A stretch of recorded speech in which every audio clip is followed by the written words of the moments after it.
Ayan, sagutin ko yung tanong ni Madam. Ayan.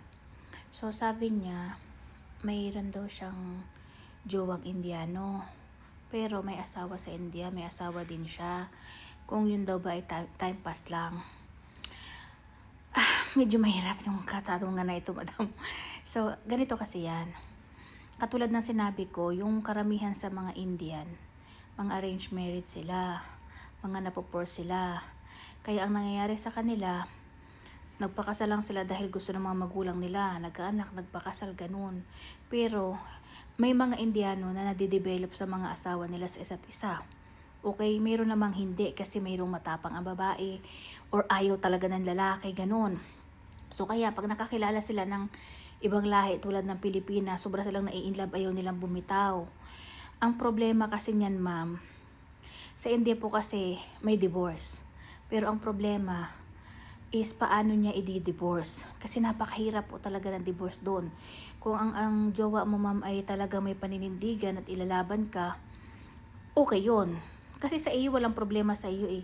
Sa atin sa Pilipinas, kahit kasal ka, hiwalayan mo, okay na, itsugi mo na yan, ganun sa atin. Pero sa kanila kasi, sa India po ha, sa lahat to, in general to, Christian, Hindu, Muslim, hindi sa kanila pwede ang hiwalay, separation, hindi pwede yun.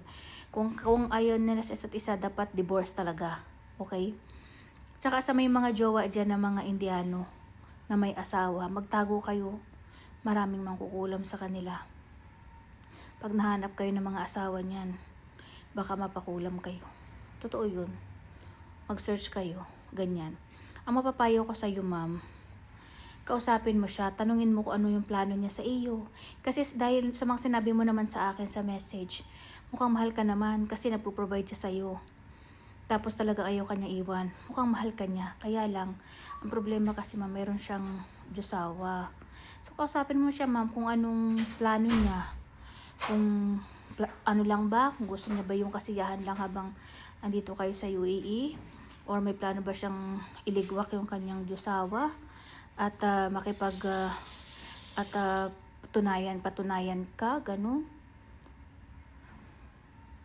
Yung asawa ko, sabi niya, nakatingin na naman siya. Kaya ayoko nagbibideo na nandito yan kasi sabi niya, feeling advisor.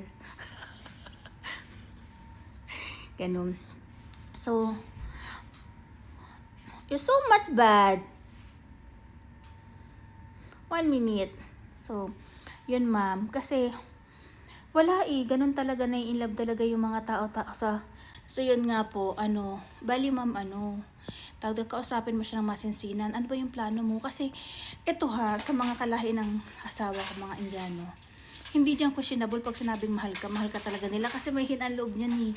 Alam nyo ba, naghahanap talaga siya ng pag-ibig at pagmamahal sa isang babae kasi mga matatapang talaga yung mga babae doon. Mga hindi sila malalambing, mga tegre sila.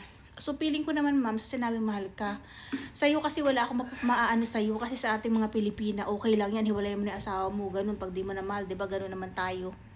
Pero siya kasi, yung sa side niya, ang problema, ganun.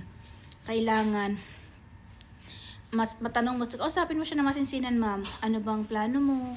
May plano ka bang hiwalayan yan? Or hanggang dito lang ba tayo sa UAE, sa Dubai, hanggang dito lang ba yung pagmamahalan natin, mga ganong level, ma'am. Kasi mahirap eh. Sa kanila kasi, ma'am, pag hihiwalayan nila sa papel, hindi lang yung kanilang asawa ang hihiwalayin sa papel.